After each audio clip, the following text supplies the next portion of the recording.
everyone. Thank you so much for being here. This week in the Missouri House was kind of a slow week, but an intense week. We spent most of our time debating the emergency supplemental, which I'll hand it over to Representative Meredith to talk through exactly what that was and why the House Democrats voted the way that we did. But we also had an intense couple days dealing with the initiative petition process. And I also have one of our election members here, Donna Berenger, to speak to that if anyone has any specific questions about what's been going on there. So I'll hand it over to Peter. Sure. So first of all, supplemental, of course, we've been saying we've been desperate to get this thing passed. We've been sitting on it for a month, and it was supposed to be done by February 1st. So we are glad to see that it finally moved this week. So I do want to start by acknowledging that. We're glad that it moved. We're glad that it's going to the Senate. We'll see if the Senate can function to actually pass it as well and hopefully fix the problems that happened here on the House side. That said, we are all extremely frustrated with how this supplemental played out so far in the House. And I should first say, from a procedural standpoint, it was incredibly frustrating when the budget chairman sat on the bill for a month when it was supposed to move, and then decided to drop on a Friday or a Thursday at 4:30 of a week that we'd all been sent home early of snow day, and told us we had to have amendments for the next day in committee, a sub with things that we had no idea were coming. One of those things, of course, is a $75 million new program that clearly had a whole lot of unanswered questions and a lot of vetting needed with no hearing at all. And he didn't even allow us to ask questions of any of the departments or anyone else about that program or about any of his other changes in the budget. That's not really how the budget process is supposed to work. I hope the Senate has a little more due diligence than that. Now, to the meat of it and the big issue. The pay raises are, of course, the thing we have the biggest objection about in this supplemental. We're glad there's a raise happening, but this is simply not enough. And the governor presented a proposal that, frankly, probably wasn't quite enough itself, but was significant and would have made a significant difference. The governor acknowledged, and everybody seems to acknowledge, this is a unique time. This is a crisis. You know, we're not waiting 2 months even to do this in a regular supplemental. We have to do this as an emergency supplemental because our workforce is facing a crisis. Every single one of our department heads has told us they are having a nightmare of a time hiring and retaining workers. Their turnover rates are crazy and getting worse. They have workers that have said if a raise doesn't happen fast, they're gone. So this problem's only going to get worse if we don't address it fast. Now, the governor recognized that, as the department head said, the biggest problem here was at the bottom of the pay scale. So he said, look, in this current economy, the lowest we can really afford to pay anyone in an entry-level job is $15 an hour if we're going to compete at all with the private sector and other jobs. Apparently, the budget chair and the Republicans in the House decided that it is more important to them to continue underpaying workers severely than to address the needs of our state. They lowered that minimum in most of the departments to $12 from $15, which means, real world terms, somebody that's making $12 an hour working for the state, or that we're trying to hire for $12 an hour working for the state. The governor said we need to give that a $3 an hour raise. That's a significant raise in the hands of folks working at that rate. It might even be the difference between them being on food stamps or not, as our lieutenant governor pointed out. Well, what this legislature passed instead made it so that that $12 an hour worker would get a 66-cent an hour raise. That is not going to address our crisis. This isn't an emergency supplemental because it is a crisis. It is an emergency. And I worry that this just isn't going to do anything to address that. We're going to come back for the full budget and the supplemental in a month or two and find that the problem has only gotten worse because our workers are leaving. And we're not going to be able to hire more at that rate. Questions? So, talk to me. You said it on the floor yesterday, and you've said it previously, about you feel like you're taking the governor's side. You are backing up the governor. I don't know if you can kind of elaborate on that. Yeah. That you side with the governor on this. Yeah, you know, I think that is an interesting point because, you know, you're going to hear some rhetoric from the other side that we're just being political about this. If I were being political, I'd be yelling at the governor every chance I get. I have a long history of doing that when I disagree with the governor, right? And we all do. But he's right about this. And I'm proud to support that. When he's right, I will happily say so. We all will. Because the Democrats, we want to do what's best for the state. What's best for the state here is significant raises. The governor, these workers work under him. The department heads, they manage the workforce. They see the real world needs. The governor has not been interested in these pay raises in the past when we've asked for them. If he's willing to agree with them, we're willing to stand with him and support those. And it's just a shame that the members of his own party aren't willing to stand beside him, as they did when he announced this, and stand behind the workers of the state and show them the support they need to get the job done. That's what I was going to kind of jump off of there. So it's like the Republican Party isn't supporting their own governor. We have issues across the building right now in the Republican Party, major. What do you think that this means? What do you think this for Missourians, that the Republican Party isn't getting along with the Republican governor, isn't doing what he says? Well, right now it means we don't have a functioning government. I mean, that's really where we're at. I think what we're seeing is the conservative wing of the party. Conservative's not even the right word anymore, but the far right extremes of the Republican Party have just taken hostage the government. And I think that if you talk privately to the Republicans in this chamber, you'll find a whole lot of them agree with the governor. And yet they're willing to fall in line with the conservatives because they're scared of them. Because we're in an election year and we have this system where they're all competing to outright wing each other in a primary of who can be the furthest out there in defunding government and making it so government can't function. What's the result? A government that can't function. I would add to that it's my hope that by watching the collapse of what's going on here in Jefferson City right now, that the voters understand a more balanced government is what Missouri needs. Missouri has traditionally been a 50-50 state for as long as I can remember, and right now what we're seeing is Republican supermajorities in both chambers. They're controlling all facets of state government aside from the auditor's position, and what we're seeing is that they can't function. The governor is asking for competitive living wages for workers who, as the lieutenant governor said, our state employees get food stamps because of how little money they are paid. And the governor is asking for a small wage increase, and they're saying no. And if there was more balanced government, if there were more Democrats in this building, we would be able to give these workers what they deserve. The budget chair said on the floor yesterday that he wasn't going to go back on these pay raises after the fact when it comes to future years. Do you have faith that that's going to be the case, that these raises can be sustained? Oh, well, I certainly have faith that the raises can be sustained. Or will be sustained. Our revenue is absolutely plenty, and what we're talking about here is a small amount of money in the scheme of our budget. This supplemental alone was, what, a $5 or $6 billion budget, and the amount of money that we're fighting about between the governor's proposal and his, it's $8 million. This is a tiny amount of money, but as was said on the floor today, to the workers making $12 an hour at our state, that is a massive amount of money, that difference. So, of course we have the money to pay for it. Do we have the political will to? I do at least have faith that once we put those raises in place, it is a lot harder for politicians to take them away and lower the pay of state workers. Now, we're likely to see continued problems like we've seen for the last 15 years of insufficient raises to keep up with the economy. And I think we'll find we're still going to be at the bottom of the pack as far as state workers go and as far as competing with the private sector goes. So no, I'm not optimistic they'll keep up with that. But I do think if we get these raises in place, we'll be able to keep them there.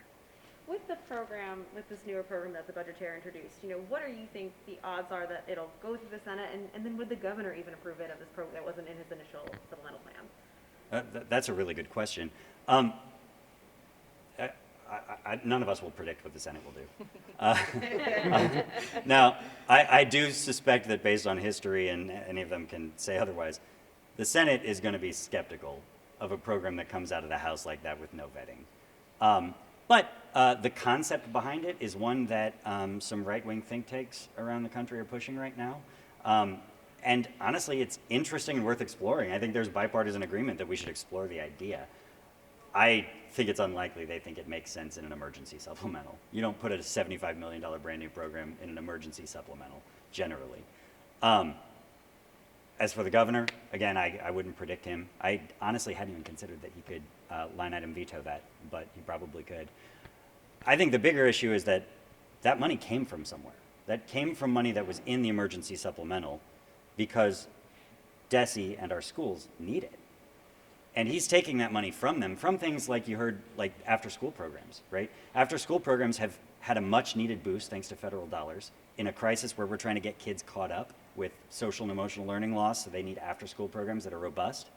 Well, they've run out of that money, and this was supposed to give them the next extension of it so they could keep going. He cut that out of the budget in order to put in some program he just made up that won't even be able to go into effect for months at least. So I sure hope the Senate sees that and puts the money back where we need it. Something that on the budget committee I need you to explain a little bit better, because I feel like the answer's not been there. He's kind of danced around the answer a little bit. Can these departments take the money that on these vacant positions, use that money to give other workers that are there a raise? So, look, I think there is some legitimate disagreement about whether legally they can do that, okay? Historically, I can tell you, and everyone acknowledged in the spirit of the budget, I think were the budget chair's words, in the spirit of the budget, that's probably a violation of the budget. It's also bad policy. I mean, it's the job of this state to set the budget and say what we think that each pay scale should be in each department. They come to us and ask for raises each year, and we either approve them or don't. Like, that's how it works. Whether they can legally, maybe there's some flexibility in there. Whether they're able to, though, is a different question. And our department heads have said they don't have the money to do it. Sure, flexibility may allow them to, but they're having to use the holes from vacancies to pay for the cost of vacancies. Overtime costs more per hour, so they're having to pay a whole lot of overtime to get the jobs done. They're having to contract things out that they would have otherwise had workers for. That costs more money. They're having to pay to train new workers that then leave. MoDOT tells us about that all the time. The cost of turnover and retention, and lack of retention, is really high. That comes out of that budget. But then you also have, if they start raising it, how are they going to fill the spots? If they're now paying everyone more, how are they going to fill the FTEs they have in there? The fact is simple. The department heads have all said to us, we need these raises, and we need the dollars to give them, period. No one's coming and saying, well, we've got all this extra money in our budgets because of our vacancy problems. No, that's not the reality. And to suggest that it is just disingenuous and honestly a way to give Republicans cover to vote for this. I have a question on the initiative petition. And it's kind of, you know, it's made it to the House several times, and it kind of always falls in the Senate. What are the odds you think if it actually gained momentum because it's earlier in the season? I know, again, I'm asking you what the Senate would do. I know it's dangerous, but kind of just thoughts on that and just the bill itself. Well, with the initiative petitions, what's happening on the other side of the aisle is that there's clearly a divide. And the divide has to do with all of the amendments that were put on, all six that are in the Elections Committee, that changes the date of when it takes place, which is January 2023. So I think it's going to depend when it hands over to the Senate, how many people over there are going to say, well, we're not going to hear these because they have the date and we don't want it to be that way. So that's why I'm wondering as well how these are going to survive over in the Senate. But the other thing that people need to realize about the initiative petition is that they're going to make it more difficult for us to put anything on the ballot for, the voters who are upset with us and want to put something on the ballot. And they're wanting to make sure that every congressional district is a part of this, and we get that information to them in a public forum for every initiative petition. However, the Secretary of State's office is supposed to be unbiased, and their only job is to tell you within those 30 words or 100 words what that initiative petition does.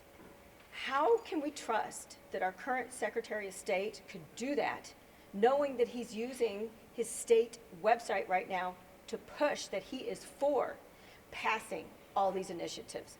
That is a huge conflict of interest, and I am very upset by that. I'm coming from Arkansas, where the voters voted down basically a vote to make the initiative petition process harder. Do you think that the onus is on, do you think it's kind of a better battle to say, campaign-wise, say, you vote this, you make it harder for you? Do you think that's kind of easier for you all, people who are in favor or against it, because it will have to get voter approval? It's a very convoluted question, I'm sorry. It is. So basically, is ultimately, if it does pass out of here, it does go to the voters, do you think that your job would be easier in convincing people to not vote it because it is against their interests? Oh, I have a very engaged group in my district. I've said that many times in the Elections Committee. And I will make sure that they know that this is actually going to make it more difficult for them to have a say when they're not happy with what we're not doing that they've asked us to do to begin with in this body. Do you believe this continues to be a response to IP policy passing by the voters that Republicans disagree with? Well, what happens, and this is not new, in 1991, when the Democrats were in power, we were putting initiative petitions that we wanted to change. So whenever the pendulum swings, you always have to look at what happened. And if you go back and read what the governor then, when he vetoed that bill that we're trying to pass again here, but by the Republicans, he said, the people have the right to go to the ballot to put on there what their needs and wants are. And if we pass this initiative petition, we're taking away the rights of the voters. Do you think, because this one is now passed, and we've talked about for many years, voter ID, other voting bills, do you think that this one got through so early, we're gonna just see them continue, and the House is probably going to take care of all of them this year? I think I want to say we have at least 20 bills in elections that all pretty much do the same thing, just vary a little bit, and every single one that we exec out has that change and that date on it now. So we're going to see it over and over and over and over. I want to ask a question. Sorry, I'm the one with the trailer trash little setup here. I was running from the Senate. So, question for you about the initiative petitions is that one of the things that was brought up both in the hearings and even here on the floor today was that it's a little bit too easy to amend the Constitution, that it's too lengthy. I remember someone said back in the hearings at one point, should medical marijuana be in the Constitution? And they had said no. What would you say to that? Is it too easy to amend the Constitution? No, it's not too easy to amend the Constitution. And in the elections committees, they talk about the least expensive of anyone who's trying to work on that was $7 million. So you have to have a lot of volunteers that get together to do that. So it's about when the people want to move it, they'll move it. But right now, it's a lot of money. And that's why they were saying, if you're going to make it harder, only those with the most money will ever get to that point. I feel like through this process, we've heard a lot about, we have people from outside of the state that are changing the petition, or changing the Constitution. We have people from outside of the state that are constantly trying to change, Missouri's Constitution. They don't even live here. Is that really the case? Do we really have that many people from outside of Missouri that are trying to change the state's Constitution? If I remember correctly, so I apologize, that came up in elections. And I think it was in the past couple of ones that we've done that both sides had people in Missouri that were working on it and outside of Missouri. So whether you were pro or con, for or against, they were all doing it because they needed because it takes $7 million to get it done. They have to go to outside resources, but usually the people working on it are from inside the state. One thing that I would add to that is one could argue that the legislative policy that is proposed in this body comes from all over the country as well. Things from the anti-trans bills to these initiative petition bills. We're seeing these same things filed. The critical race theory bills. All of those bills that are on these national movements are filed exactly the same in all of these states because ALEC and these other organizations are just funneling language to people. And so that argument to me is ludicrous because when we're talking about initiative petitions, we're talking about the citizens of our state saying we want this or we don't want this, whatever it is. And then you've got legislators in this very body who are filing legislation, and when you ask them, did you come up with this? They say no. And you say, well, where did it come from? I don't know. Someone gave it to me. And that's just a ridiculous argument that I think it just needs to go away. If I can add, I think the Medicaid expansion fight really illustrates this. We heard lots of them say that the reason they want to reform initiative petition process and make it harder is because they don't like that voters passed Medicaid expansion. Well, Medicaid expansion, the support behind that was overwhelmingly Missourian. All of the industry groups, all of the healthcare practitioners, the medical community, the religious organizations, and voters around the state worked their butts off to gather signatures and get that done. Now here, we have an HJR to, by the way, amend the Constitution, the thing that they think should be harder, that just passed Budget Committee this week. We had 150 folks from Missouri testify against this, so in support of Medicaid expansion. There was literally only one person that testified for undoing that vote of the people, and it was a lobbyist for a Florida dark money group that has been advocating for right-wing changes in government across the country, including being one of the primary supporters of the initiative petition bills. So this person had the gall to come into the initiative petition hearing and say, we got to make it harder to amend the Constitution. We shouldn't be putting all these things with all these pages and words that should be legislation in the Constitution, and then a week later show up in the committee hearing for a constitutional amendment to add 4 pages of language about detailed Medicaid work requirements into our Constitution. It's blatant hypocrisy. Thank you all so much. Thank you. Thank you.